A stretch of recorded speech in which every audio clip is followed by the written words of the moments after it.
Hi on. இன்னைக்கு எக்கனாமியோட next video பார்க்கலாம். Budget வந்து இன்னைக்கு ஸ்டார்ட் பண்ணலாம். இது வந்து உங்களுக்கு 2 ஆர் எல்ஸ் 3 வீடியோஸ் 2 இல்ல 3 வீடியோல நான் கம்ப்ளீட் பண்ணிடுவேன். ஓகேங்களா? இதுக்குள்ளேயே நம்மளுக்கு ஃபிஸ்கல் பாலிசியும் வந்துரும்.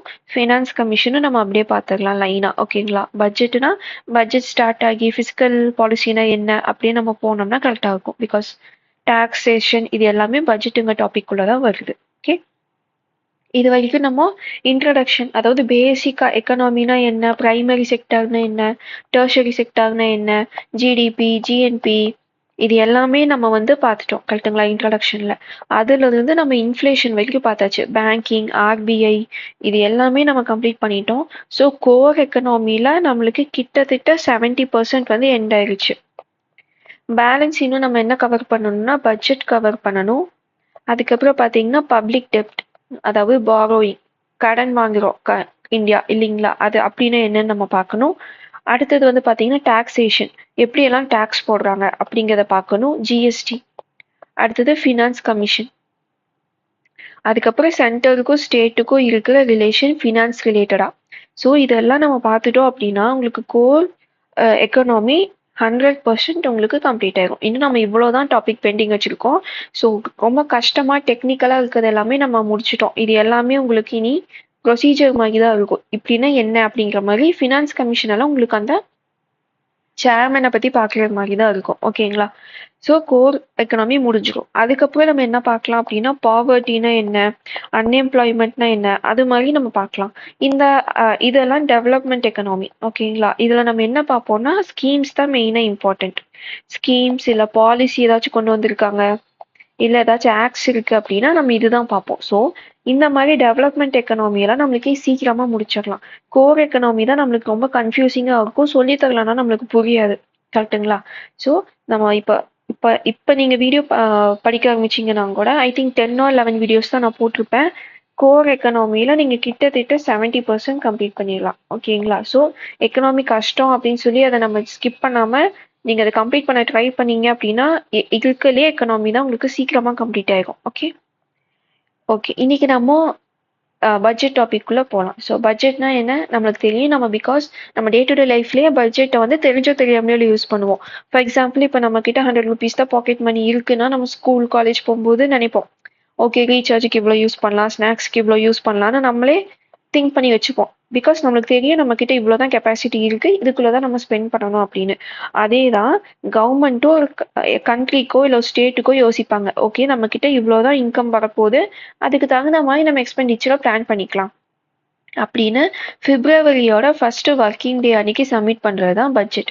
இதை யார் சப்மிட் பண்ணுவாங்கன்னா ஃபினான்ஸ் மினிஸ்டர் தான் சப்மிட் பண்ணுவாங்க.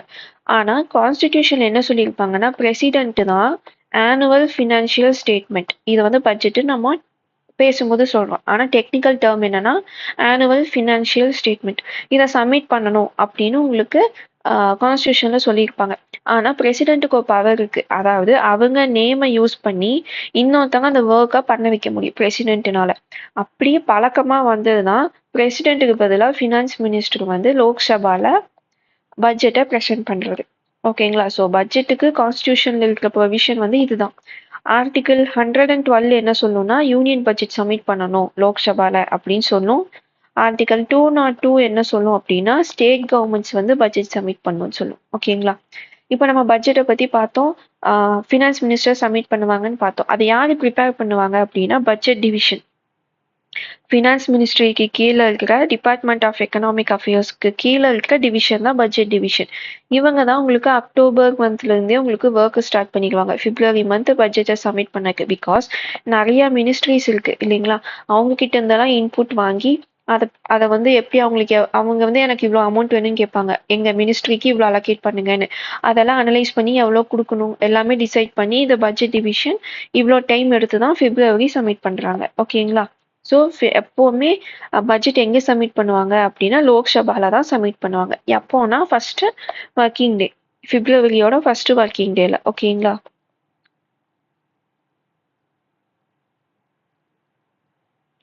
ஸோ நான் சொன்னேன் யூனியன் பட்ஜெட்டுக்கு ஆர்டிகல் 112, ஸ்டேட் பட்ஜெட்டுக்கு ஆர்டிகல் 202 லோவர் ஹவுஸ்ல தான் சப்மிட் பண்ணோம். ஃபார் எக்ஸாம்பிள் இப்போ தமிழ்நாட்டில் கவுன்சிலுக்கு ஸ்டேட் லெஜிஸ்லேட்டிவ் கவுன்சிலுக்கு ஸ்டேட் லெஜிஸ்லேட்டிவ் அசம்பிளியும் இருக்குன்னா அசம்பிளியில தான் சப்மிட் பண்ணோம். ஓகேங்களா? கவுன்சில் அப்பர் ஹவுஸ்ல கிடையாது. பிகாஸ் இது பீப்புளோட மணியை ஹேண்டில் பண்றதுனால டைரக்ட் எலெக்ஷன்ல வந்த லோவர் ஹவுஸ் தான் இது மெயின்டைன் பண்ணணும்னு சொல்லுவாங்க.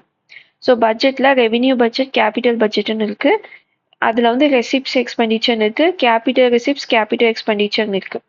இது என்ன அப்படிங்கறத நெக்ஸ்ட் ஸ்லைட்ல நம்ம பார்க்கலாம். ஓகேங்களா? ஸோ நம்ம பார்த்தோம் ரெவென்யூ பட்ஜெட் கேபிட்டல் பட்ஜெட்னு இருக்குன்னு. ரெவென்யூ பட்ஜெட் ரெசிப்ட்னா உள்ள வருது அமௌண்ட் எவ்வளோ உள்ள வருதுன்னு பார்க்கறது தான் ரெசிப்ட்ஸ். ஓகேங்களா? இப்போ ரெவென்யூ ரெசிப்ட்ஸ் எப்படி வரும்? டேக்ஸ் ரெவென்யூவா வரும், நான் டேக்ஸ் ரெவென்யூவா வரும். டேக்ஸ் ரெவென்யூனா நம்ம பே பண்ற ஜிஎஸ்டி, இன்கம் டேக்ஸ் இது எல்லாமே உங்களுக்கு டேக்ஸ் ரெவென்யூல வரும். நான் டேக்ஸ் ரெவென்யூனா வேற ஒன்றும் இல்லை. இப்போ கவர்மெண்ட் எதாவது நிறைய பிஸ்னஸ் பண்ணுவாங்க. ஃபார் எக்ஸாம்பிள் பார்த்தீங்கன்னா ரயில்வேஸ் இருக்கு, அதுக்கப்புறமா பிஎஸ்என்எல் இருக்கு, அதுக்கப்புறம் பார்த்தோம்னா நிறைய கம்பெனிஸ்ல இன்வெஸ்ட் பண்ணியிருப்பாங்க. லைக் எஸ்பிஐல ஷேர் இருக்கு கவர்மெண்ட்டுக்கு. இது மாதிரி கவர்மெண்ட்டோட பிஸ்னஸ்லேருந்து வர அமௌண்ட்டை தான் நான் டேக்ஸ் ரெவென்யூன்னு சொல்லுவோம். எக்ஸ்பெண்டிச்சர் அப்படின்னா அதை வந்து எப்படி சொல்லலாம்? இப்போ ஒரு சேலரியா இருக்கலாம், அதாவது ரிட்டர்ன்ஸ் வராத ஒரு எக்ஸ்பெண்டிச்சர். இப்போ ஒருத்தவங்களுக்கு சேலரியா கொடுக்குறாங்கன்னா அவங்க கிட்ட இருந்து அவங்களுக்கு பெரிய அந்த அமௌண்ட் போனதுதான், அதுலேருந்து இன்ட்ரெஸ்ட் எல்லாம் திருப்பி வராது. கரெக்டுங்களா?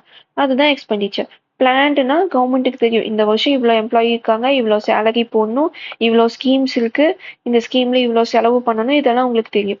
நான் பிளான்னா சடனா வரும். இப்போ ஏதாச்சும் ஒரு டிசாஸ்டரா இருக்கலாம், இல்லைன்னா அவங்க நினைச்சதை விட பெனிஃபிஷரி அதிகமா இருக்கலாம். அப்போ உங்களுக்கு அதிகமான எக்ஸ்பெண்டிச்சர் ஆக சான்ஸ் இருக்கு. So revenue ரெசிப்ட்ஸ்ல tax revenue non tax ரெவென்யூன்னு இருக்கு. எக்ஸ்பெண்டிச்சர்ல பிளான்ட் அண்ட் அன்பிளான்ட் ரெவென்யூவும் இருக்கு, எக்ஸ்பெண்டிச்சரும் இருக்கு. அடுத்து கேபிட்டல் பட்ஜெட். கேபிட்டல் அப்படின்னாவே ரிட்டர்ன்ஸ் தரக்கூடிய செலவுன்னு அர்த்தம். ஓகேங்களா? ரிட்டர்ன்ஸ் தரக்கூடிய ஒரு ப்ராசஸ்னு அர்த்தம். ரிசிப்ட்ஸ் அப்படின்னா லோனை ரெக்கவரி பண்றது, பாரோயிங் கடன் வாங்குறது, டிஸ்இன்வெஸ்ட்மெண்ட், அதாவது ஒரு கவர்மெண்ட் கம்பெனியை வித்து காசாக்குறது. ஸோ இது எல்லாமே உங்களுக்கு கேபிட்டல் ரெசிப்ட்ஸ்ல வரும். கேபிட்டல் எக்ஸ்பெண்டிச்சர்ல என்ன வரும்னா இப்போ இன்வெஸ்ட் பண்ணுவாங்க. கரெக்ட்டுங்களா? ஒரு கம்பெனிக்கு இன்வெஸ்ட் பண்றது, அது எல்லாமே. இப்போ வந்து உங்களுக்கு மெட்ரோ ப்ராஜெக்ட் இருக்கு அப்படின்னா இப்போ செலவு பண்ணாலும் அதுல இருந்து உங்களுக்கு ரிட்டர்ன்ஸ் வரும். கரெக்ட்டுங்களா? அது எல்லாமே உங்களுக்கு எக்ஸ்பெண்டிச்சர் கேபிட்டல் எக்ஸ்பெண்டிச்சர்ல வரும். பிகாஸ் மெட்ரோ ப்ராஜெக்ட்டுக்கு போடுற அமௌண்ட் திருப்பி வரதான் போகுது அவங்களுக்கு. அதையோ ஸ்கீம்ல போடுற காசு திருப்பி வராது. ஸோ ஸ்கீம் வந்து உங்களுக்கு ரெவென்யூ எக்ஸ்பெண்டிச்சர்ல வரும். இன்வெஸ்ட்மெண்ட் பண்றதெல்லாம் உங்களுக்கு கேபிட்டல் எக்ஸ்பெண்டிச்சர்ல வரும். இப்போ எப்படி கடன் வாங்குறது கேபிட்டல் ரெசிப்ட்ஸ்ல வருதுன்னா, இப்போ ஒருத்தவங்க இப்போ ஐஎம்எஃப் கிட்ட இருந்து இந்தியா கடன் வாங்குறாங்கன்னா அமௌண்ட் வந்து உள்ள வருது. கரெக்ட்டுங்களா? அதுதான். ஆனா ஒரு கம்பெனில இருந்தும் வரல, டேக்ஸ்ல இருந்தும் வரல. அப்ப அது ஆப்வியஸ்லி கேபிட்டல் ரெசிப்ட்ஸ்ல தான் இருக்கும். ஓகே? ஸோ இதுதான் revenue receipt and capital receipt, revenue expenditure and capital expenditure. இதுல உங்களுக்கு டவுட் இருக்கு அப்படின்னா கமெண்ட் பண்ணுங்க. பிகாஸ் நான் முடிஞ்ச வரைக்கும் உங்களுக்கு ஈஸி எக்ஸாம்பிள் வச்சு சொல்லியிருக்கேன். இன்கேஸ் கன்ஃபியூசிங்கா இருக்குன்னா கமெண்ட் பண்ணுங்க, நான் அதுக்கு கிளாரிஃபிகேஷன் உங்களுக்கு தரேன். ஓகே? அடுத்து என்னன்னா சப்ளிமெண்டரி பட்ஜெட்.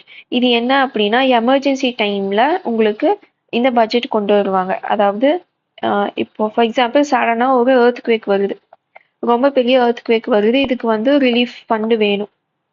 ஆனா பட்ஜெட்ல வந்து இதை பத்தி பேசவே இல்லை. பிகாஸ் நம்ம இதை எக்ஸ்பெக்ட் பண்ணவே இல்லை. அந்த டைம்ல என்ன பண்ணுவாங்கன்னா சப்ளிமெண்டரி பட்ஜெட்னு இதே மாதிரி சின்ன பட்ஜெட் ஒரு டாக்குமெண்ட் மாதிரி சப்மிட் பண்ணி ஃபண்ட் வந்து யூஸ் பண்ணுவாங்க. அதுதான் சப்ளிமெண்டரி பட்ஜெட். அடுத்து ஓட் ஆன் அக்கௌண்ட். இது வந்து உங்களுக்கு கான்ஸ்டிடியூஷன்லயே இருக்கு. ஆர்டிகல் 116 கீழே ஓட் ஆன் அக்கௌண்ட்டுக்கான ப்ரொவிஷன் இருக்கு. இது என்னன்னா டெம்பரவரியா நம்ம அமௌண்ட் எடுத்து யூஸ் பண்றது. அதாவது 2 months வரைக்கும் day to day government run ஆகுறதுக்குன்னு ஒரு அமௌண்ட் வேணும் இல்லைங்களா? சேலரி போடுறதுக்கு, ஆஃபீஸ்க்கான இன்ஃப்ராஸ்ட்ரக்சர் பேமெண்ட்டுக்கு, இந்த மாதிரி. அதாவது டே டு டே பேசிஸ்ல கவர்மெண்ட் வந்து நிக்காம ரன் ஆகணும்னு ஒரு அமௌண்ட் தேவைப்படும் இல்லைங்களா? இன்கேஸ் சடனா கவர்மெண்ட் வந்து இந்த பட்ஜெட்ல இருக்க அமௌண்ட் ஏதாவது அதிகமா செலவு பண்ணிட்டாங்க, இப்போ டே டு டே பேசிஸ்க்கு செலவு பண்ணவே அமௌண்ட் கம்மியா இருக்கு அப்படின்னு என்ன பண்ணுவாங்கன்னா ஓட் ஆன் அக்கௌண்ட்ல இருந்து அமௌண்ட் எடுத்து செலவு பண்ணுவாங்க. மேக்ஸிமம் 2 months வரைக்கும் தான் யூஸ் பண்ண முடியும். ஓகேங்களா? ஆனா இந்த ஓட் ஆன் அக்கௌண்ட்ஸ்ல பெருசா எந்த பாலிசி சேஞ்சும் கொண்டு வர முடியாது. அதே மாதிரி புது சப்சிடியோ ஸ்கீமோ எதுவுமே புதுசா கொண்டு வர முடியாது. ஓகேங்களா? ஸோ ஓட்டான் அக்கௌண்ட்டும் சரி, சப்ளிமெண்ட்ரி பட்ஜெட்டும் சரி, எமர்ஜென்சி டைமை டேக்கிள் பண்ணுறதுக்கு தான். சப்ளிமெண்ட்ரி பட்ஜெட் பார்த்தீங்கன்னா எமர்ஜென்சி சிச்சுவேஷனுக்காக. ஓட்டான் அக்கௌண்ட் பார்த்தீங்க அப்படின்னா சடனாக நம்ம நினச்சதை விட அமௌண்ட் அதிகமாக செலவாகி கையில் காசு பத்தாம போச்சு அப்படின்னா டே டு டே பேசிஸ் எக்ஸ்பெண்டிச்சருக்காக அமௌண்ட் எடுக்கிறது தான் உங்களுக்கு ஓட்டான் அக்கௌண்ட். நம்ம ரியல் டைம் எக்ஸாம்பிளில் சொல்லணும் அப்படின்னா இப்போ ஒருத்தங்க இருக்காங்க, அவங்களுக்கு சடனாக உடம்பு சரியில்லாமல் போகுது. அதை எக்ஸ்பெக்டே பண்ணல, ரொம்ப பர்ஃபெக்டாக இருக்காங்க. பட் சடனாக அவங்களுக்கு ஒரு மேஜர் இஷ்யூ வருது, ஒரு கார்டியாக் அரெஸ்ட் வருது அப்படின்னா அதிகமாக ஸ்பெண்ட் ஆகும் இல்லைங்களா? அண்ட் எக்ஸ்பெண்டிச்சர் வந்து நம்மளுக்கு தெரியாது, நம்ம கையில் இவ்வளோதான், இந்த மந்த் இவ்வளோதான் எக்ஸ்பெண்டிச்சர்னு நம்ம நினச்சிருப்போம், அதுக்கு தான் அமௌண்ட் அரேஞ்ச் பண்ணியிருப்போம். ஆனால் இப்போ சடனாக நம்மளுக்கு அதிகமாகுது. அப்போ என்ன பண்ணுவோம், வெளியே பாரோ பண்ணுவோம், ஏதோ ஒன்று பண்ணுவோம், கரெக்டுங்களா? அதுதான் உங்களுக்கு சப்ளிமெண்ட்ரி பட்ஜெட். அதுவே இப்போ நான் வந்து இப்போ 10,000 தான் செலவு பண்ணுவேன்னு பட்ஜெட் பண்ணிட்டேன். ஆனால் நான் என்ன பண்ணிட்டேன்னா தெரியாமல் 10,000 நான் 20ஆம் தேதிக்குள்ளேயே செலவு பண்ணிட்டேன். இப்போ 10 நாள் இருக்கு, இந்த 10 நாள் நான் வந்து சாப்பிடணும், கரெக்டுங்களா? இது என்னோட பேசிக் நீட். நான் வந்து ட்ரெஸ் வாங்குறதுக்கோ இல்லை வேற ஏதோ ஒரு லக்ஸுரியாவோ நான் செலவு பண்ணல. டே டு டே பேசிஸில் நான் சர்வைவ் ஆகிறதுக்கு 10 நாளைக்கு எனக்கு காசு வேணும், அது மட்டும் நான் பாரோ பண்ணுறேன்னா அது வந்து ஓட்டான் அக்கௌண்ட். ஓகேங்களா? ஸோ இதுதான் சப்ளிமெண்ட்ரி பட்ஜெட்டுக்கும் ஓட்டான் அக்கௌண்ட்டுக்கும் இருக்கிற வித்தியாசம். ஓட்டான் அக்கௌண்ட் வந்து உங்களுக்கு கான்ஸ்டிடியூஷன்லேயே இருக்கு, 2 மாதம் வரைக்கும் தான் கிராண்ட் பண்ணுவாங்க. ஓகே, அடுத்தது ஜீரோ பேஸ்டு பட்ஜெட். இது வந்து ஃபர்ஸ்ட் யூஎஸ்ஏலேருந்து பார்த்து தான் இன்ஸ்பயர் ஆகிருப்பாங்க. சாரி, இது இல்லை, பர்ஃபார்மன்ஸ் பட்ஜெட் தான் யூஎஸ்ஏலேருந்து பார்த்து இன்ஸ்பயர் ஆகிருப்பாங்க. ஜீரோ பேஸ்டு பட்ஜெட் வந்து ராஜீவ் காந்தி கவர்மெண்ட் வந்து ஃபர்ஸ்ட் கொண்டு வந்திருப்பாங்க. என்னன்னா இப்போ வரைக்குமே நம்ம பட்ஜெட் பார்த்தோம்னா ப்ரீவியஸ் இயர் இருக்கும் இல்லைங்களா? ப்ரீவியஸ் இயரோட அவுட்புட் அவங்களோட நெக்ஸ்ட் இயர் வந்து காட்டி கணக்கு காட்டி சொல்லுவாங்க. ஃபார் எக்ஸாம்பிள் ப்ரீவியஸ் இயரில் இவ்வளோ பத்தலை, ஸோ அதுக்கான அமௌண்ட்டை நாங்கள் எடுத்துட்டோம். அகைல்ஸ் ப்ரீவியஸ் இயரில் இவ்வளோ சர்ப்ளஸ் இருக்குது, ஸோ இந்த வருஷம் பட்ஜெட்டில் நாங்கள் அதையே ஆட் பண்ணுறோம். அந்த மாதிரி உங்களுக்கு டாக்குமெண்ட்டில், அந்த ஃபினான்ஷியல் டாக்குமெண்ட்டில் வந்து உங்களுக்கு சப்மிட் பண்ணுவாங்க. அது மாதிரி இல்லாமல் ஜீரோ பேஸ்டு பட்ஜெட் அப்படின்னா இந்த வருஷம் பட்ஜெட்டை நான் ஜீரோலேருந்து ஆரம்பிப்பேன். இந்த வருஷம் எவ்வளோ இன்கம் வருது, இந்த வருஷம் எவ்வளோ செலவு பண்ண போகிறேன், இதை மட்டும்தான் நான் அதில் கொடுத்துருப்பேன். போன வருஷம் என்ன நடந்துச்சு, அதில் மிச்சம் ஆச்சா இல்லைனா அதிகமாக செலவு பண்ணிட்டேனா, அந்த கணக்கே நான் காட்ட மாட்டேன். அதுதான் உங்களுக்கு ஜீரோ பேஸ்டு பட்ஜெட். ஜீரோலேருந்து ஆரம்பிக்கிறது, ஃப்ரெஷ்ஷாக ஆரம்பிக்கிறது பட்ஜெட்டை, அதுதான் உங்களுக்கு zero based budget. Department of science and டெக்னாலஜிக்கு மட்டும் இதை வந்து ஃபர்ஸ்ட் இன்ட்ரடியூஸ் பண்ணியிருப்பாங்க. ஓகேங்களா? பர்ஃபார்மன்ஸ் பட்ஜெட் அப்படின்னா நீங்கள் எவ்வளோ செலவு பண்ணியிருக்கீங்கன்னு மேட்ரு இல்லை, அதோட இம்பேக்ட் என்ன.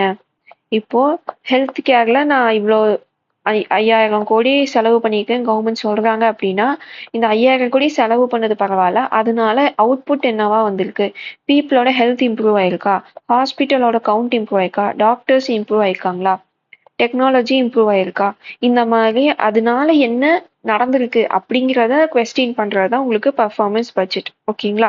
இது வந்து எப்படி வந்திருக்குன்னா 1968 அட்மினிஸ்ட்ரேட்டிவ் ரிஃபார்ம் கமிஷனோட ஒன் ஆஃப் தி ரெக்கமெண்டேஷன் தான் பர்ஃபார்மன்ஸ் பட்ஜெட். ஓகே, இதெல்லாம் நம்ம டைப்ஸ் ஆஃப் பட்ஜெட்ல பார்த்துட்டு இருக்கோம். ஆனா நம்மளுக்கு இந்தியாவில் வந்து சப்மிட் பண்ணக்கூடிய பட்ஜெட் நம்மளுக்கே தெரியும். உங்களுக்கு இன்கம் எவ்வளோ இருக்கு, எவ்வளோ செலவு பண்ண போறோம், அதுக்கப்புறம் டெபிசிட் எவ்வளோ இருக்கு, இந்த டீட்டெயில்ஸ் தான் நம்மளுக்கு தருவாங்க. ஓகே, அதை வந்து நம்ம ரெவென்யூ எக்ஸ்பெண்டிச்சர், கேபிட்டல் எக்ஸ்பெண்டிச்சர்னு நம்ம இந்த டைப்ல வேணா பிரிச்சு பார்க்கலாம். ரியல் டைம்ல கொடுக்குற பட்ஜெட் இந்த 2 டைப்ல நம்மளால டேட்டாவை பிரிச்சு பார்க்க முடியும். சப்ளிமெண்டரி பட்ஜெட் இதெல்லாம் எமர்ஜென்சி டைம்ல தான் வரும். Zero based budget, performance budget எல்லாம் நம்ம பெருசா ஃபாலோ பண்றது கிடையாது. ஓகேங்களா? அடுத்த கான்செப்ட் என்னன்னா, இது ஸ்கூல் புக்ல இருக்கிறது, balanced budget versus unbalanced budget. இப்போ கவர்மெண்டோட இன்கம் 10 ரூபாய் வருது, செலவும் 10 ரூபாய் இருக்குன்னா அது வந்து பேலன்ஸ்டு பட்ஜெட். ஓகேங்களா? அதுவே எனக்கு 10 ரூபாய் இன்கம் வருது ஆனா செலவு வந்து 11 ரூபாய் வருதுன்னா அது வந்து டெபிசிட் பட்ஜெட். ஏன்னா எனக்கு 1 ரூபாய் பத்தாம இருக்கு செலவுக்கு. அதுவே 10 rupees நான் சம்பாதிக்கிறேன், 9 rupees செலவு பண்றேன்னா சர்ப்ளஸ் பட்ஜெட், பிகாஸ் எனக்கு 1 ரூபாய் சேவ் ஆகுது. ஓகேங்களா? அதுதான் இந்த கான்செப்ட். ஸோ கவர்மெண்ட்டோட இன்கமும் செலவும் எப்படி இருக்கு அப்படிங்கிறத வச்சு நம்ம சிம்பிள் டேர்ம்ல சொல்றது தான் balanced budget and unbalanced budget. Unbalanced பட்ஜெட்டையே நம்ம டெபிசிட் பட்ஜெட்னு சொல்லுவோம், சர்ப்ளஸ்னு சொல்லுவோம். ஸோ கவர்மெண்ட் கையில் எக்ஸ்ட்ரா காசு இருக்குன்னா சர்ப்ளஸ், கவர்மெண்ட் காசு பத்தாம கடன் வாங்குறாங்கன்னா டெபிசிட். எப்பவுமே டெபிசிட் தான் பட்ஜெட்ல இருக்கும், நம்ம கிட்ட சர்ப்ளஸ் எல்லாம் பெருசா இருக்காது. ஓகேங்களா? எந்த கவர்மெண்ட்டுமே சர்ப்ளஸ் எல்லாம் வச்சிருக்க மாட்டாங்க. ரியல் டைம்ல நம்மளால டெபிசிட் பட்ஜெட்டை தான் பார்க்க முடியும். ஸோ நம்ம இப்போ வரைக்கும் என்னெல்லாம் பார்த்தோம், பட்ஜெட்னா என்னென்னு பார்த்தோம், டைப்ஸ் ஆஃப் பட்ஜெட் என்னென்னு பார்த்தோம். இப்போ வந்து பட்ஜெட் ப்ரொசீஜர். இப்போ ஆக்சுவலி எப்படிதான் பட்ஜெட்டை வந்து ரியல் டைம்ல ப்ராசஸ் பண்றாங்க அப்படிங்கிறத நம்ம பார்க்கலாம். நம்ம ஃபர்ஸ்டே சொன்ன மாதிரி ஃபர்ஸ்ட் ஒர்க்கிங் டே ஆஃப் பிப்ரவரியில ஃபினான்ஸ் மினிஸ்டர் லோக்சபால சப்மிட் பண்ணுவாங்க. அதுதான் பட்ஜெட் ப்ரெசன்டேஷன். அதுக்கப்புறம் பார்த்தோம் அப்படின்னா ஜென்ரல் டிஸ்கஷன் நடக்கும். அது எப்போனா அடுத்த ஒர்க்கிங் டேவே உங்களுக்கு வந்து நடக்கும். அதுக்கப்புறம் ஹவுஸ் வந்து அட்ஜர்ன் ஆகும். ஒரு ஃபிக்ஸட் டேட், ஒரு 10 நாளோ இல்லை 5 நாளோன்னு ஒரு ஃபிக்ஸட் டே சொல்லி அட்ஜர்ன் பண்ணிக்குவாங்க. அதுக்கப்புறமா பார்த்தீங்கன்னா உங்களுக்கு டீட்டெயில்டு டிஸ்கஷன் நடக்கும். இதெல்லாம் தான் நியூஸ்ல காட்டுவாங்க.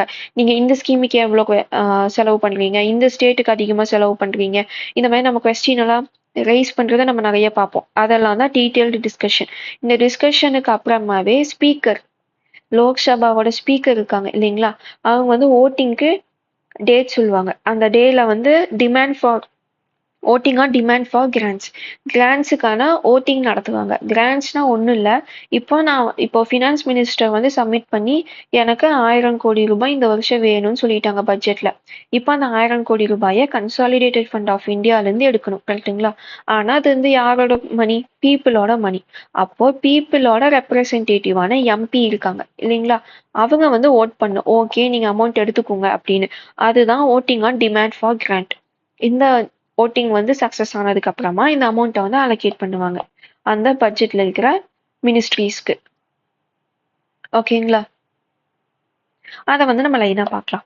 ஸோ மெயின் பட்ஜெட் டாக்குமெண்ட்ஸ் வந்து பட்ஜெட் ப்ரெசன்டேஷன்லேயே கொடுத்துருவாங்க. என்னெல்லாம் இருக்குன்னா annual financial statement, demand for grant, appropriation bill, finance bill. இது தனித்தனியா என்னென்னு பார்க்கலாம். So general discussion. இந்த ஜென்ரல் டிஸ்கஷன் அப்படிங்கிறது பட்ஜெட் ப்ரெசென்ட் பண்ண அடுத்த நாளே வைப்பாங்க. இது வந்து பார்த்தீங்கன்னா ஜென்ரல் எக்ஸாமினேஷன். இது இந்த நேம்லேயே இருக்கு, ரொம்ப மேலோட்டமாக இதில் வந்து பேசுவாங்க. டீட்டெயில்டு டிஸ்கஷனில் தான் உங்களுக்கு ஒவ்வொரு ஸ்கீம் ரிலேட்டடாக, ஸ்டேட் ரிலேட்டடாக உங்களுக்கு வந்து கொஸ்டின்ஸ் வந்து அதிகமாக கேட்பாங்க. ஓகேங்களா, இதில் தான் உங்களுக்கு அதிகமாக டிஸ்கஷன் நடக்கும். அதுக்கப்புறமா நான் சொன்னேன் இல்லைங்களா, இந்த டிஸ்கஷன் முடிஞ்ச லாஸ்ட் டே வந்து ஸ்பீக்கர் ஒரு டேட் சொல்லுவாங்க. இந்த மாதிரி இந்த டேட்ல வந்து உங்களுக்கு ஓட் நடக்கும் அப்படிங்கிற மாதிரி. அப்பதான் டிமாண்ட் ஃபார் கிராண்ட்டுக்கு ஓட்டிங் நடக்கும். ஆனா ராஜ்யசபால வந்து ஜென்ரல் டிஸ்கஷன் தான் நடக்குமே தவிர ஓட்டிங் நடக்காது. பிகாஸ் இது வந்து பீப்புளோட மணி. அதனால பீப்புள் டைரக்டா எலெக்ட் பண்ண எம்பிங்க எங்க இருக்காங்க? லோக்சபால இருக்காங்க. ஸோ அவங்க மட்டும்தான் ஓட் பண்ண முடியுமே தவிர ராஜ்யசபால இருக்கவங்க டிமாண்ட் ஃபார் கிராண்ட்டுக்கு ஓட் பண்ண முடியாது. ஓகே, ஸோ இது வந்து மைண்ட்ல வச்சுக்கோங்க. பட்ஜெட்டை பொறுத்த வரைக்கும் ராஜ்யசபா டிஸ்கஸ் தான் பண்ண முடியுமே தவிர அவங்களுக்கு பெருசா அதுல எந்த ஒரு பெனிஃபிட்னு சொல்ல முடியாது, ஒரு பவர் கிடையாது. ஓகேங்களா, ஸோ நம்ம பார்த்தோம் பட்ஜெட்டை சப்மிட் பண்ணதுக்கு அப்புறம் ஜென்ரல் டிஸ்கஷன் நடக்குது. ஜென்ரல் டிஸ்கஷனுக்கு அப்புறம் டீட்டெயில் டிஸ்கஷன் நடந்துட்டு இருக்கு. அப்பதான் உங்களுக்கு டிமாண்ட் ஃபார் கிராண்ட் அந்த ஓட்டிங்கும் நடக்குது. அப்புறம் அப்ராப்ரியேஷன் பில் அப்படின்னா என்னன்னா, இந்த ஓட்டிங் நடந்து முடிஞ்சதுக்கு அப்புறமா கவர்மெண்ட் வந்து அப்ராப்ரியேஷன் பில் வந்து இன்ட்ரடியூஸ் பண்ணுவாங்க லோக்சபால, ஆர்டிகல் 114 படி. இது என்னன்னா கவர்மெண்ட்டுக்கு வந்து அத்தாரிட்டி கொடுக்குது, இந்த அமௌண்ட்டை எடுத்து செலவு பண்ணிக்கோங்க அப்படின்னு. So vote for demand for grants என்ன சொல்லுது? நீங்க இப்போ இவ்வளோ 1000 crore கேட்டிருக்கீங்க, அதை நீங்க யூஸ் பண்ணிக்கோங்க அப்படின்னு பீப்புள் எலெக்ட் பண்ண எம்பிஸ் வந்து ஓட் பண்றாங்க. ஸோ பீப்புளோட பெர்மிஷன் கிடைச்சனால கவர்மெண்ட் வந்து அப்ரோப்ரியேஷன் பில் வந்து சப்மிட் பண்றாங்க. இந்த பில் பாஸ் ஆகும். இந்த பில் பாஸ் ஆகிறதுனால என்ன நடக்குது அப்படின்னா அந்த அமௌண்ட்டை அவங்க எடுத்துக்கிற அத்தாரிட்டி அவங்களுக்கு கிடைக்கிது. ஓகேங்களா, ஸோ அப்ரோப்ரியேஷன் பில் தான் அத்தாரிட்டி கொடுக்குது. ஆனா இதை இன்ட்ரடியூஸ் பண்றது எதனால? ஓட் ஃபார் கிராண்ட்டுங்கனால. ஓகேங்களா, டிமாண்ட் ஃபார் கிராண்ட்டுங்கனால. எங்கிருந்து எடுத்து செலவு பண்ணுவாங்கன்னா கன்சாலிடேட்டட் ஃபண்ட் ஆஃப் இந்தியாவிலேருந்து. அடுத்து ஃபினான்ஸ் பில் அப்படின்னா என்னன்னா, இந்த டாக்ஸேஷன் ரிலேட்டடாக நம்மளுக்கு வரக்கூடிய பில் எல்லாமே ஃபினான்ஸ் பில்னு சொல்லுவாங்க. இது வந்து உங்களுக்கு ஆர்டிகல் 1110 கீழே வரும். இதில் வந்து பட்ஜெட் ப்ரெசென்ட் பண்ணுற அன்னைக்கே வந்து ஃபினான்ஸ் பில்லும் ப்ரெசென்ட் பண்ணிடுவாங்க. ஆனால் உங்களுக்கு இது எப்போ வந்து என்ஃபோர்ஸ் ஆகும், இல்லைன்னா எப்படி சொல்லலாம், பட்ஜெட் பாஸ் ஆனாதான் இந்த ஃபினான்ஸ் பில்லுக்கு பவர் வருங்க மாதிரி. என்னதான் பட்ஜெட்டும் ஃபினான்ஸ் பில்லும் ஒரே நாளில் சப்மிட் பண்ணாலும் பட்ஜெட் பாஸ் ஆகி அப்ராப்ரியேஷன் பில் எல்லாம் பாஸ் ஆனாதான் உங்களுக்கு ஃபினான்ஸ் பில்லுக்கு வந்து கன்சிடரேஷனே வரும். ஓகேங்களா, so parliament has to pass the finance bill within 75 days of its introduction. So 75 daysக்குள்ள பார்லிமெண்ட் வந்து இதை பாஸ் பண்ணி ஆகணும். ஃபினான்ஸ் பில்லுக்கு டேட் கொடுத்துருக்காங்க. ஓகேங்களா, ஸோ ஃபினான்ஸ் பில்லை எப்போ சப்மிட் பண்ணுவாங்க? பட்ஜெட் கூடயே சப்மிட் பண்ணுவாங்க. ஆனா அது மேல எப்ப ஆக்ஷன் எடுப்பாங்க? அப்ராப்ரியேஷன் பில்லும் பாஸ் ஆனாதான் ஆக்ஷன் எடுப்பாங்க. அப்ராப்ரியேஷன் பில் எதுக்கு இருக்கு? கன்சாலிடேட்டட் ஃபண்ட் ஆஃப் இந்தியாவிலேருந்து கவர்மெண்ட் வந்து பட்ஜெட்டில் சொன்ன அமௌண்ட் எடுத்து யூஸ் பண்ணுறதுக்கு தான் அப்ரோப்ரியேஷன் பில். அப்ரோப்ரியேஷன் பில் அவங்களா சப்மிட் பண்ண முடியுமா? முடியாது. ஓட்டிங் ஃபார் டிமாண்ட் ஃபார் கிராண்ட்ஸ்னு இருக்கு. அதில் எம்பி எல்லாம் ஓட் பண்ணாதான் அப்ரோப்ரியேஷன் பில் கொண்டு வர முடியும். ஓகேங்களா? ஸோ நான் கிளாரிஃபை பண்ணியிருக்கேன்னு நினைக்கிறேன். இதுதான் பட்ஜெட்டோட ப்ரொசீஜர். ஓகேங்களா? அப்ரோப்ரியேஷன் பில்லும் ஃபினான்ஸ் பில் ரெண்டுமே மணி பில். மணி பில்னா என்னது? ராஜ்யசபால பெருசா உங்களுக்கு இது கிடையாது, ரெக்கமெண்டேஷன் தான் கொடுக்க முடியுமே தவிர அதை ரிஜெக்ட் பண்ண முடியாது. ஓகேங்களா? ஃபார் எக்ஸாம்பிள் இப்போ வந்து புதுசா ஒரு டேக்ஸ் கொண்டு வராங்க. எக்ஸாம்பிள் என்ன சொல்லலாம், இது வரைக்கும் மூவிஸ்க்கு வந்து கவர்மெண்ட் டேக்ஸே போடல. நம்ம தேட்டர்ல போய் டிக்கெட் மட்டும் வாங்கி பார்த்தோம்னா போதும். மூவி வேணாம், பைக் வச்சுக்கலாம். இப்போ வந்து பைக்குக்கு கவர்மெண்ட் வந்து டேக்ஸே போடல. நம்ம வந்து இமேஜினரியா யோசிச்சுக்கலாம். இது வரைக்கும் டேக்ஸே போடல. ஆனா இந்த வருஷம் பட்ஜெட்ல என்ன டிசைட் பண்றாங்க அப்படின்னா, பைக்குக்கு வந்து டேக்ஸ் போடணும் அப்படின்னு டிசைட் பண்றாங்க. ஆனா நம்ம பார்த்துக்கோ, ஃபினான்ஸ் பில் எப்போ வரும் நம்மளுக்கு? எப்போ அதை கன்சிடர் பண்ணுவாங்க? அப்ராப்ரியேஷன் பில் எல்லாம் பாஸ் ஆனாதான் ஃபினான்ஸ் பில் வந்து ஃபோர்ஸ்க்கு வரும். இந்த இடப்பட்ட டைம் ஒரு 30 days ஆகலாம், 40 days கூட ஆகலாம். அப்போ என்ன ஆகும்? இந்த 30-40 daysல பைக் வாங்கணும்னு நினைக்கிறவங்க நிறைய பேர் வாங்கி ஸ்டாக் பண்ணி வச்சுப்பாங்க. கரெக்டுங்களா? ஏன்னா அதுக்கப்புறம் டேக்ஸ் போட போறாங்க அப்படின்னு. அதனாலதான் இந்த ஆக்ட் இருக்கு, provisional collection of tax act 1931. இந்த ஆக்ட் என்ன சொல்லுதுன்னா, இப்போ புதுசா நம்ம டேக்ஸ் கொண்டு வரோம் அப்படின்னா அது வந்து பட்ஜெட் ப்ரெசென்ட் பண்ண அன்னைக்கு மிட் நைட்ல இருந்து என்ஃபோர்ஸுக்கு வரும். பிகாஸ் இந்த டேஸ்க்குள்ள பீப்புள் வந்து அதை வாங்கி பதுக்க ஆரம்பிப்பாங்க, அவள்ஸ் அதுக்கு ப்ரிப்பேர் ஆயிடுவாங்க. ஸோ அதை தடுக்கிறதுக்காக டேக்ஸ் வந்து அன்னைக்கே வரும். ஃபார் எக்ஸாம்பிள் இன்னைக்கு February 1னா February 2லேருந்தே உங்களுக்கு பார்த்தீங்கன்னா டேக்ஸ் போட ஆரம்பிச்சுக்குவாங்க. ஓகேங்களா? ஸோ ஃபினான்ஸ் பில்லை பொறுத்த வரைக்கும் கொஞ்சம் ட்ரிக்கியாக இருக்கும். ஃபினான்ஸ் பில் என்னன்னா, இப்போ நார்மலாக டேக்ஸ் ரிலேட்டடாக ஏதாச்சும் இருக்கு அப்படின்னா அப்ரோப்ரியேஷன் பில் முடிஞ்சுதான் அதை பற்றி யோசிப்பாங்க. ஆனால் புதுசாக ஒரு டேக்ஸ் வரப்போகுது போகுது அப்படின்னா அந்த பில்லுல இப்போ ஒரு 10 விஷயம் இருக்கு. அந்த 10ல 1 வந்து புது டேக்ஸ் கொண்டு வர்றது, 9 வந்து ஆல்ரெடி இருக்கிற டேக்ஸை அப்கிரேட் பண்றது. இந்த 9 எப்போ என்ஃபோர்ஸ் ஆகும்னா லாஸ்டா எல்லாமே முடிஞ்ச அப்ராப்ரியேஷன் பில்லெல்லாம் வந்ததுக்கு அப்புறமா ஃபினான்ஸ் பில் பாஸ் பண்ணுவோம் இல்லைங்களா? அப்போ வந்து இந்த 9 செக்ஷனும் இல்லைன்னா 9 ப்ரொவிஷனும் என்ஃபோர்ஸுக்கு வரும். ஆனா இந்த ஒரு ப்ரொவிஷனுக்கு புதுசா டேக்ஸ் வர்றது, இந்த ப்ரொவிஷன் மட்டும் என்ன ஆகும்னா அன்னைக்கு மிட் நைட்ல இருந்தே உங்களுக்கு வர ஆரம்பிச்சிடும். ஓகேங்களா? இந்த மொத்த பில்லும் பாஸ் ஆகிற வரைக்கும் இந்த ஒரு டேக்ஸ் வந்து வெயிட் பண்ணிட்டு இருக்க வேணாம். ஓகே, ஸோ ஃபினான்ஸ் பில்லுமே உங்களுக்கு புரிஞ்சிருக்கும்னு நினைக்கிறேன். இன்கேஸ் இது டவுட்டா இருந்தா கமெண்ட் பண்ணுங்க, நான் அதுக்கு உங்களுக்கு கிளாரிஃபிகேஷன் தரேன்.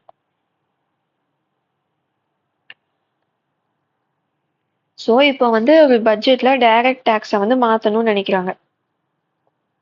ஃபார் எக்ஸாம்பிள் என்ன சொல்ல, இன்கம் டேக்ஸ். ஏன்னா நான் போய் டைரக்டாக இதை வந்து பே பண்ணுவேன். எனக்கு இவ்வளோ இன்கம் இருக்கு, நான் ஃபைல் பண்ணுவேன். ஸோ அது வந்து டைரக்ட் டேக்ஸ். இது வந்து நம்ம டாக்ஸேஷன்ல இன்னும் டெப்த்தாக பார்ப்போம். பட் இப்போதைக்கு டைரக்ட் டேக்ஸ்னா நம்மளா போய் டேக்ஸ் அமௌண்ட்டை பே பண்ணுறது எல்லாமே டைரக்ட் டேக்ஸ். அந்த டைரக்ட் டேக்ஸில் வந்து சேஞ்சஸ் கொண்டு வரணும் அப்படின்னா அந்த ஆக்டை வந்து அமெண்ட் பண்ணணும். பட்ஜெட்டில் வந்து இது மாதிரி நான் இன்கம் டேக்ஸ் வந்து மாற்ற போகிறேன் அப்படின்னா அந்த ஆக்டை வந்து அமெண்ட் பண்ணணும். ஓகேங்களா?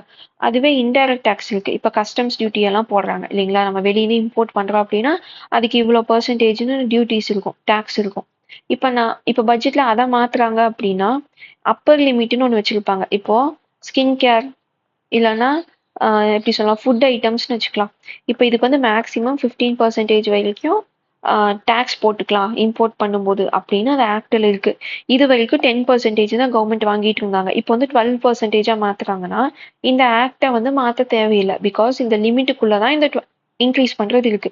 ஆனா 10%ல இருந்து 16% மாத்துறாங்க அப்படின்னா இந்த லிமிட்டுக்கு மேல போகுது. அப்போ இந்த ஆக்டை மாத்தினா போதும். ஓகேங்களா? டைரக்ட் டேக்ஸ்னா ஒவ்வொரு டைமும் அதுல சேஞ்சஸ் கொண்டு வரும்போது அந்த ஆக்டை அமெண்ட் பண்ணும்.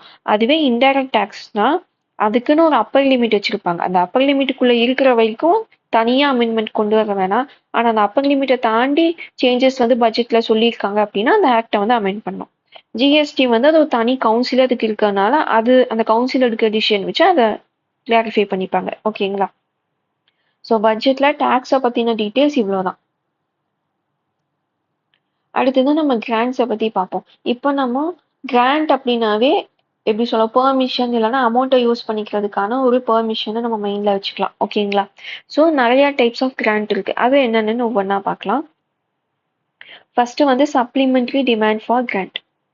இது எதுக்கு அப்படின்னா நம்ம பார்த்தோம், ஆனுவல் பட்ஜெட்ல கொடுத்த அமௌண்ட் வந்து பத்தல அப்படின்னா புதுசா அமௌண்ட் எக்ஸ்ட்ராவா தேவைப்படுது அப்படின்னா சப்ளிமெண்ட்ரி டிமாண்ட் ஃபார் கிராண்ட்ஸ் வந்து யூஸ் பண்ணுவாங்க. இது யார் ப்ரெசென்ட் பண்ணுவாங்கன்னா பிரசிடென்ட் தான் 2 ஹவுஸ் முன்னாடி லோக்சபா கிட்டயும் ராஜ்யசபா கிட்டயும் ரீப்ளேஸ் பண்ணுவாங்க. ஓகேங்களா?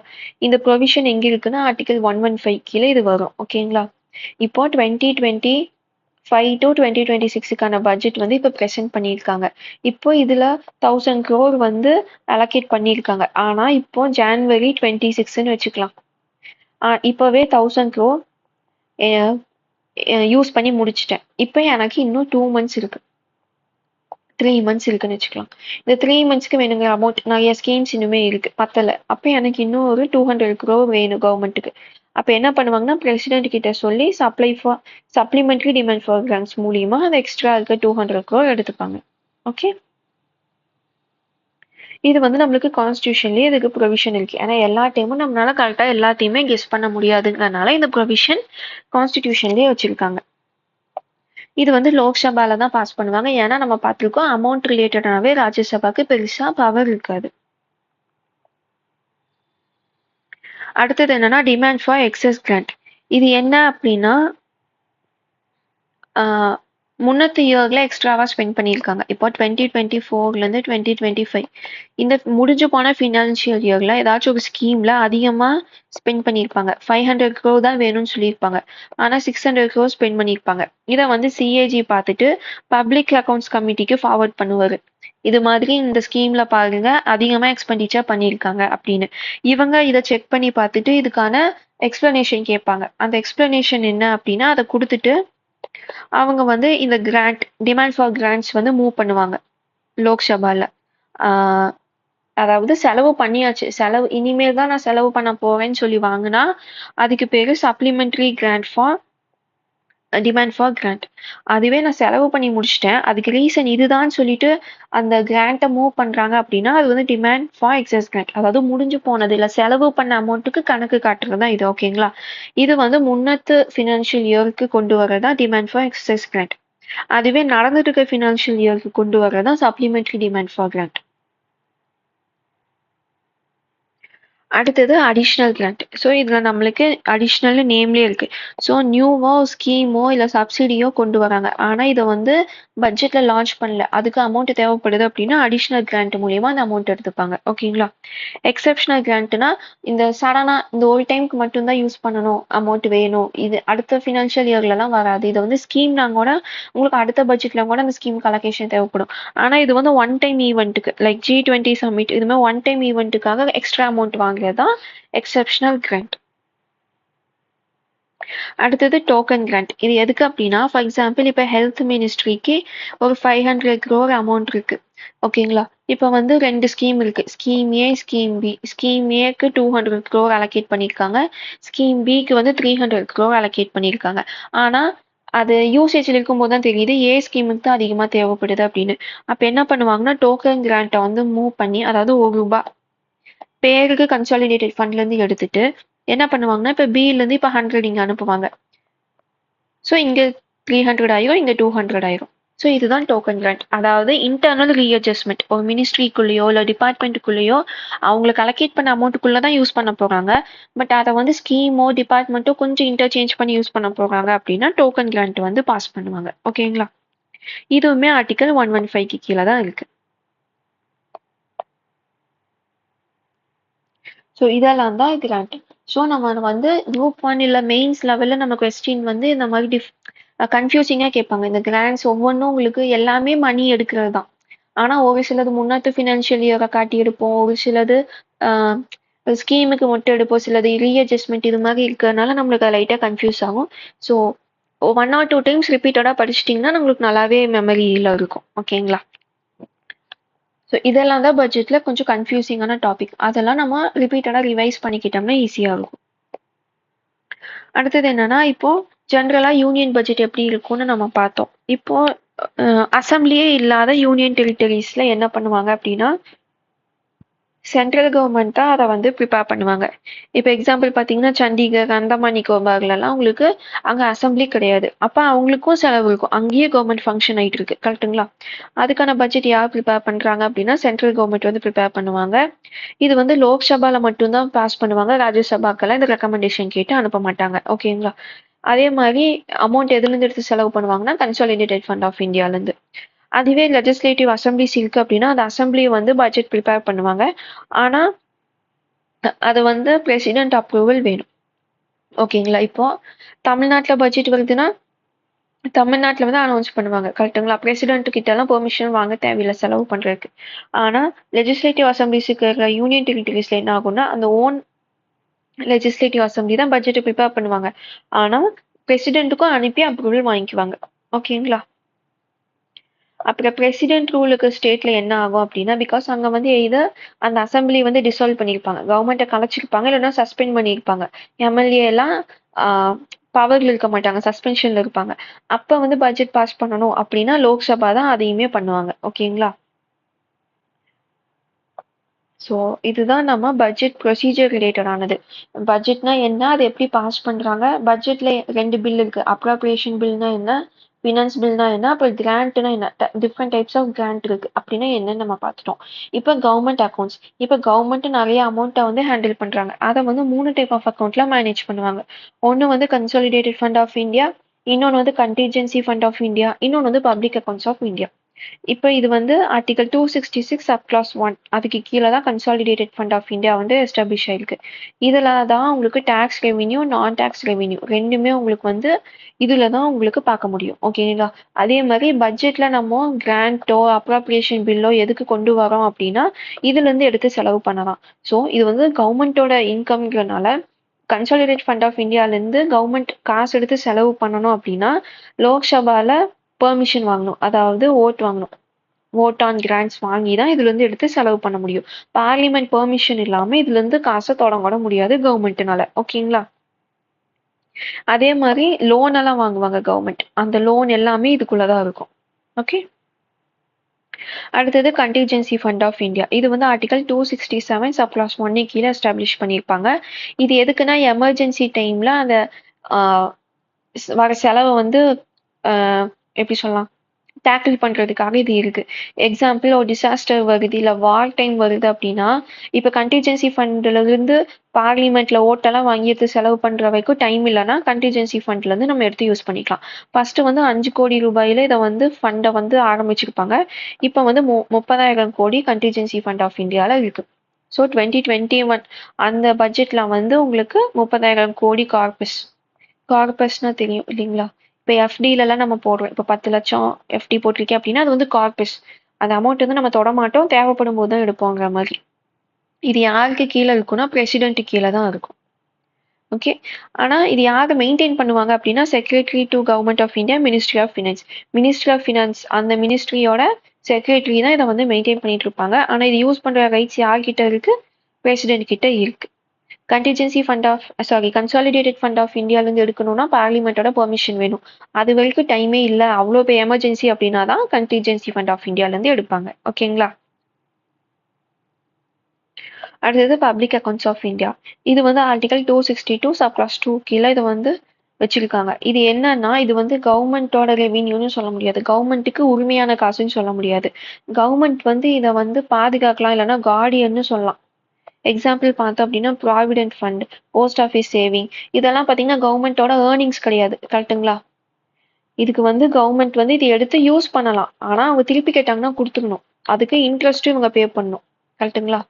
ஸோ பப்ளிக் மணியை வந்து மெயின்டைன் பண்ணுறதா இது. அதனால தான் பப்ளிக் அக்கௌண்ட் ஆஃப் இந்தியான்னு இருக்கு. கவர்மெண்ட் வந்து ஓன் எக்ஸ்பெண்டிச்சருக்கு இது யூஸ் பண்ண முடியாது, ஸ்கீம்ஸ்லேயோ இல்லை சப்சிடிக்கோ இது வந்து யூஸ் பண்ண முடியாது. கவர்மெண்ட் வந்து செலவு பண்ணணும் அப்படின்னாவே கன்சாலிடேட்டட் ஃபண்ட் ஆஃப் இந்தியாவிலேருந்து தான் எடுத்து செலவு பண்ணுவாங்க. அவங்க எடுக்கிற லோன், பப்ளிக் செக்டார் யூனிட்ல இருந்து வர ப்ராஃபிட், டேக்ஸ் ரெவென்யூ, இது எல்லாமே கண்டிஜென்சி ஃபண்ட் ஆஃப் இந்தியால தான் ஆட் பண்ணுவாங்க. ஸோ இந்த 3 டைப் ஆஃப் அக்கௌண்ட் தான் கவர்மெண்ட் வந்து மெயின்டைன் பண்றாங்க. அடுத்தது பார்த்தோம் அப்படின்னா பட்ஜெட்டரி டெபிசிட். டெபிசிட்னாவே நம்ம பார்த்தோம் பத்தலை, எனக்கு வந்து பத்தலைன்னு நம்ம சொல்லலாம், அதுதான் டெபிசிட். ரெவென்யூ டெபிசிட் அப்படின்னா ஒன்றும் இல்லை, ரெவென்யூ ரெசிப்ட் இருக்கும். அதாவது டேக்ஸ் அண்ட் நான் டேக்ஸ் ரெவென்யூ. அதுவும் ரெவென்யூ எக்ஸ்பெண்டிச்சர்னா நம்ம பார்த்தோம் இல்லைங்களா, சேலரி போடுறது அந்த மாதிரி ஸ்டப்ஸ் எல்லாம் இருக்கு. அதாவது இன்ட்ரெஸ்டா ரிட்டர்ன் வராத எக்ஸ்பெண்டிச்சர். ஸோ உள்ள வரதை விட வெளியே போகிறது அதிகமா இருக்குன்னா அதை வந்து ரெவென்யூ டெபிசிட்னு சொல்லுவோம். அதுவே ஃபிஸ்கல் டெபிசிட் அப்படின்னா எப்படி சொல்லலாம்னா, இப்போ மொத்தமா கடன் வாங்குறது எல்லாமே சேர்த்து இப்போ கவர்மெண்ட் கிட்ட 10 கோடி இருக்கு. நான் எக்ஸாம்பிளுக்கு சொல்றேன்.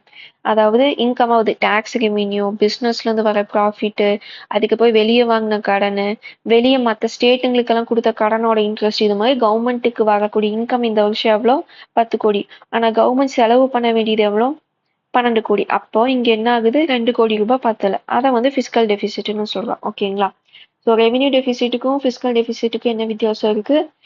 ஃபிஸ்கல் டெபிசிட்ல நம்ம மொத்தமா ரெவென்யூ, கேபிட்டல் 2 எக்ஸ்பெண்டிச்சரையும் நம்ம பார்க்குறோம், பாரோயிங்ஸ் இல்லாம. இப்போ இந்த 2 கோடியை பேலன்ஸ் பண்றதுக்கு கடன் வாங்க போறாங்க. ஆனா நம்ம அதையே கணக்கெடுத்துக்க போறது கிடையாது. இந்த ஃபிஸ்கல் டெபிசிட் வச்சு நம்ம என்ன தெரியும்னா, எவ்வளோ இந்த வருஷம் கடன் வாங்கணும் அப்படிங்கிறது நம்மளுக்கு தெரியும். ஸோ நான் மறுபடியும் எக்ஸ்பிளைன் பண்றேன் உங்களுக்கு. ரெண்டுமே டெபிசிட்னாவே உங்களுக்கு லைட்டா கன்ஃபியூஸ் ஆகும், எல்லாமே ஒரே மாதிரி ஃபீல் ஆகும். ஸோ ரெவென்யூ டெபிசிட்னா ஃபர்ஸ்ட் நம்மளுக்கு ரெவென்யூ எக்ஸ்பெண்டிச்சர்னா என்ன, ரெவென்யூ ரெசிப்ட்ஸ்னா என்னன்னு தெரியணும். ரெவென்யூ ரெசிப்ட்ஸ்னா டேக்ஸ் ரெவென்யூ, நான் டேக்ஸ் ரெவென்யூன்னு இருக்கு. டேக்ஸ் ரெவென்யூ நம்மளுக்கு தெரியும், இன்கம் டேக்ஸ், ஜிஎஸ்டி, இது எல்லாமே நம்மளுக்கு டேக்ஸ் ரெவென்யூல வந்துடும், இந்த கஸ்டம்ஸ் டியூட்டி எல்லாமே. அதுவே நான் டேக்ஸ்னா, ஃபார் எக்ஸாம்பிள் இப்போ இபி பில் நம்ம கட்டுறோம், அது வந்து தமிழ்நாடு ஸ்டேட் கவர்மெண்ட்டுக்கு நான் டேக்ஸ் ரெவென்யூ. அதுவே நம்ம ஃபார் எக்ஸாம்பிள் ரயில்வேஸ்ல போறோம் அப்படின்னா அது சென்ட்ரல் கவர்மெண்ட்டுக்கு நான் டேக்ஸ் ரெவென்யூ. ஏன்னா ரயில்வேங்கிறது அவங்க பிசினஸ், அதுல இருந்து உங்களுக்கு ப்ராஃபிட் வருது, கரெக்டுங்களா? இதெல்லாம் சேர்த்துனது என்னது? Revenue receipts. இப்போ அந்த ரயில்வே போர்டில் வேலை செஞ்சுட்டு இருப்பாங்க, அவங்களுக்கு சேலரி கொடுக்கணும், கரெக்டுங்களா? அவங்களுக்கு பென்ஷன் கொடுக்கணும், அது போக சப்சிடி கொடுக்கணும், ஸ்கீம்ஸ்ல செலவு பண்ணும். இதெல்லாம் உங்களுக்கு ரெவென்யூ எக்ஸ்பெண்டிச்சர்ல வரும். ஏன் இது எல்லாத்தையும் நம்ம ரெவென்யூ எக்ஸ்பெண்டிச்சர்னு சொல்றோம்? இப்போ சப்சிடிக்கோ சேலரிக்கோ கொடுக்க காசுல இருந்து கவர்மெண்ட்டுக்கு ரிட்டர்னா எந்த இன்ட்ரெஸ்ட்டும் வரப்போறது கிடையாது, ஒன் வே மாதிரி தான். அதனாலதான் அதை ரெவென்யூ எக்ஸ்பெண்டிச்சர்னு சொல்றோம். இப்போ ஒரு வருஷத்துல ரெவென்யூ ரெசிப்டா இன்கமா வந்ததை விட வெளியே போக்குவரத்து அதிகமா இருக்கு அப்படின்னா அது ரெவென்யூ டெபிசிட்னு சொல்லுவோம். பிஸ்கல் டெபிசிட்னு எப்போ சொல்லுவோம் அப்படின்னா, இப்போ நான் வந்து ரெவென்யூ எக்ஸ்பெண்டிச்சர், சேலரி இதெல்லாமே பார்த்துட்டேன். கேபிட்டல் எக்ஸ்பெண்டிச்சர், அதாவது எவ்வளோ இன்வெஸ்ட் பண்ண போறேன், எவ்வளோ கம்பெனிஸ் ஆரம்பிக்க போறேன், இது எல்லாத்தையுமே சேர்த்து இவ்வளோ செலவு எனக்கு ஆக போகுது அப்படிங்கிறது எனக்கு தெரியுது. ஓகேங்களா? ஸோ இப்போ நான் சொன்ன மாதிரி 10 கோடி, ஆனா எனக்கு வந்திருக்கிறது 8 கோடி. அப்ப எனக்கு 2 கோடி பத்தாம இருக்கு. அதுதான் ஃபிஸ்கல் டெபிசிட். ஓகே, ரெவென்யூ ரிலேட்டடா மட்டும் பார்த்தோம்னா அது ரெவென்யூ டெபிசிட். கேபிட்டலையும் சேர்த்து பார்க்குறோம் அப்படின்னா நம்மளுக்கு ஃபிஸ்கல் டெபிசிட் தெரிய வரும். எல்லா டைப்ல இருந்து நம்ம பார்க்குறோம். ஓகேங்களா? ஸோ கேபிட்டல் டெபிசிட்னு என்ன? Total expenditure minus total receipt except borrowing. டோட்டல்னா இங்க என்ன அர்த்தம்? Revenue expenditure plus capital expenditure. Capital எக்ஸ்பெண்டிச்சர்னு என்ன? இன்வெஸ்ட்மெண்ட் பண்ணக்கூடிய செலவுங்க. அதாவது ஒரு மெட்ரோ ப்ராஜெக்டோ புது கம்பெனி ஆரம்பிக்கிறதோ இது எல்லாமே கேபிட்டல் எக்ஸ்பெண்டிச்சர்ல வரும். டோட்டல் ரெசிப்ட், ரெவென்யூ ரெசிப்ட்னு என்னது? டேக்ஸ் அண்ட் நான் டேக்ஸ் ரெவென்யூ. கேபிட்டல் ரெசிப்ட்னு என்னது? லோன் வாங்குறது, இல்லைன்னா ஒரு பப்ளிக் கம்பெனி, கவர்மெண்ட் கம்பெனி விற்கிறது, இது எல்லாமே உங்களுக்கு கேபிட்டல் ரெசிப்ட்ல வரும். பிகாஸ் ஒரு பிஸ்னஸோ எதுவுமே பண்ணாம கைக்கு அமௌண்ட் வருது, கரெக்டுங்களா? லோன் வாங்குறாங்கன்னா கவர்மெண்ட் எந்த பிஸ்னஸும் பண்ணல, அதே மாதிரி ஆல்ரெடி பண்ணிட்டு இருந்த பிஸ்னஸை வித்து டிஸ்இன்வெஸ்ட் பண்ணி அமௌண்ட் எடுக்கிறாங்க. ஸோ அது எல்லாமே கேபிட்டல் ரெசிப்ட்ஸ்ல வரும். ஸோ இது ரெண்டும் சேர்த்து எக்ஸ்பெண்டிச்சரை விட கம்மியா இருக்குன்னா அது வந்து ஃபிஸ்கல் டெபிசிட்னு சொல்லுவோம். ஓகேங்களா? ஃபிஸ்கல் டெபிசிட்டை வச்சு தான் கவர்மெண்ட் எப்படி இருக்குன்னு பார்ப்பாங்க. ஃபார் எக்ஸாம்பிள் இப்போ நான் வந்து மாசம் 10,000 ரூபாய் சம்பாதிக்கிறேன், ஆனா நான் மாசம் 20,000 ரூபாய் செலவுக்கு கமிட்மெண்ட் வச்சிருக்கேன்னா என்னோட ஃபினான்ஷியல் ஹெல்த் எப்படி இருக்கு? ரொம்ப புவரா இருக்கு, கரெக்டுங்களா? டபுள் மடங்கு நான் செலவு பண்றேன், நான் மறுபடியும் லோன் வாங்கிட்டே இருக்க போறேன், இது ஒரு நாள் எனக்கு பிரச்சனையா வந்து முடியும். அதே தான் ஒரு கவர்மெண்ட்டுக்கும். ஓகேங்களா? ஃபிஸ்கல் டெபிசிட் எவ்வளோ இருக்குன்னு கண்டிப்பா பார்ப்பாங்க. பிரைமரி டெபிசிட் அப்படின்னா ஃபிஸ்கல் டெபிசிட்ல முன்னாடி நம்ம பே பண்ண வேண்டிய ப்ரீவியஸ் பாரோவிங்கோட இன்ட்ரெஸ்டையும் மைனஸ் பண்ணோம் அப்படின்னா அதுதான் பிரைமரி டெபிசிட். ஓகேங்களா? இப்போ நான் வந்து சொன்னேன் 8 கோடி ரூபாய் எனக்கு இன்கம் இருக்கு, ஆனா எனக்கு செலவு 10 கோடி ரூபாய்க்கு இருக்கு அப்படின்னு. இந்த 10 கோடி ரூபாயில 1 கோடி ரூபாய் எனக்கு முன்னாடி வாங்கின கடனோட இன்ட்ரெஸ்டே இருக்கு. அந்த இன்ட்ரெஸ்ட் போக எனக்கு எவ்வளவு செலவு இருக்கு? 9 crore இருக்கு இல்லைங்களா? அப்போ இது ரெண்டுக்கும் டிஃபரன்ஸ் என்னது? 1 crore. அப்போ பிரைமரி டெபிசிட் எனக்கு 1 crore, ஆனா ஃபிஸ்கல் டெபிசிட் எனக்கு 2 crore. ஓகேங்களா? அதாவது இந்த வருஷம் புதுசா எவ்வளோ கடன் வாங்குறோம் அப்படின்னா அதுதான் பிரைமரி டெபிசிட். ஏன்னா ஃபிஸ்கல் டெபிசிட்ல முன்னாடி வாங்கின கடனோட இன்ட்ரெஸ்ட் ரேட்டும் சேர்த்து வருது. ஆனா பிரைமரி டெபிசிட்ல நம்ம அதை மைனஸ் பண்ணிட்டோம். அப்ப இந்த 1 கோடி ரூபாய் என்ன அப்படிங்கிறது என்ன இந்த வருஷம் ஆட் ஆக போறது. அதாவது போன வருஷம் நடந்த தப்பு எல்லாத்தையும் விட்டாலுமே இந்த வருஷமே எனக்கு பத்தாம 1 கோடி வாங்க தான் போறேன் அப்படிங்கிறது தான் இதை காட்டுது. ஓகேங்களா? பட்ஜெட் டெபிசிட் இது வந்து total receipts and total expenditure அது ரெண்டுக்கும் இருக்க வித்தியாசம் தான் இது. ஓகே, அடுத்து டெபிசிட் ஃபினான்சிங். டெபிசிட் ஃபினான்சிங் அப்படிங்கிறது இப்போ பத்தலை அப்படின்னா அதுக்கு நம்ம பாரோ தான் பண்ணுவோம். அதை எப்படி பாரோ பண்றோம் அப்படிங்கிறத டெபிசிட் ஃபினான்சிங். இதை பப்ளிக் டெப்ட்னு சொல்லுவோம். ஆப்வியஸ்லி கடன் வாங்கி தான் கவர்மெண்ட் அதை வந்து மோஸ்டா சரி கிட்ட பார்ப்பாங்க. பிகாஸ் செலவுங்கிறது கண்டிப்பா பண்ணி தான் ஆகணுங்கிற மாதிரி இருக்கும். ஸோ எப்படி அந்த டெபிசிட்டை வந்து மேனேஜ் பண்றாங்க அப்படிங்கிறத டெபிசிட் ஃபினான்சிங். ஸோ ரெவென்யூ டெபிசிட்னா என்ன, ஃபிஸ்கல் டெபிசிட்னா என்ன, இந்த ரெண்டு டெபிசிட்டும் நல்லா தெரிஞ்சுக்கிட்டிங்கன்னா போதும். அதுல இருந்து அதிகமாக கொஸ்டின்ஸ் கேட்குறாங்க. ஸோ இதோட பட்ஜெட்டோட பார்ட் 1 வீடியோ வந்து எண்ட் ஆகுது. ஓகேங்களா? பார்ட் 2ல நம்ம என்ன பார்க்கலாம் அப்படின்னா பப்ளிக் டெப்ட்னா என்ன, அடுத்து டேக்ஸ், டைரக்ட் டேக்ஸ்னா என்ன, இன்டைரக்ட் டேக்ஸ்னா என்ன, இது ரெண்டும் பார்க்கலாம். அடுத்து ஜிஎஸ்டி. இந்த டாபிக்ஸ் எல்லாம் பார்த்துட்டு டைம் தான் நம்ம இன்னொரு டாபிக்கும் சேர்த்து நம்ம பார்த்துக்கலாம். ஓகேங்களா? ஸோ இந்த வீடியோல பட்ஜெட்டோட கோர் அந்த தியரிட்டிக்கலா இருக்கிறது எல்லாத்தையுமே பார்த்துட்டோம். இதுல வந்து டெபிசிட்டும் கிராண்ட்ஸும் ரொம்பவே கன்ஃபியூஸ் ஆகும். அதுல ஏதாச்சும் டவுட் இருந்தா கமெண்ட் பண்ணுங்க. நான் அடுத்த வீடியோல அதுக்கு நான் கிளாரிஃபை பண்ணிடுறேன். ஓகேங்களா? இந்த நோட்ஸ் வந்து நான் டெலகிராம்ல அப்லோட் பண்ணிடுவேன். லிங்க் வந்து டிஸ்கிரிப்ஷன்ல கொடுத்துருக்கேன், சேனலோட லிங்க். ஸோ அதுல போய் டவுன்லோட் பண்ணிக்கோங்க. நெக்ஸ்ட் வீடியோல பார்க்கலாம்.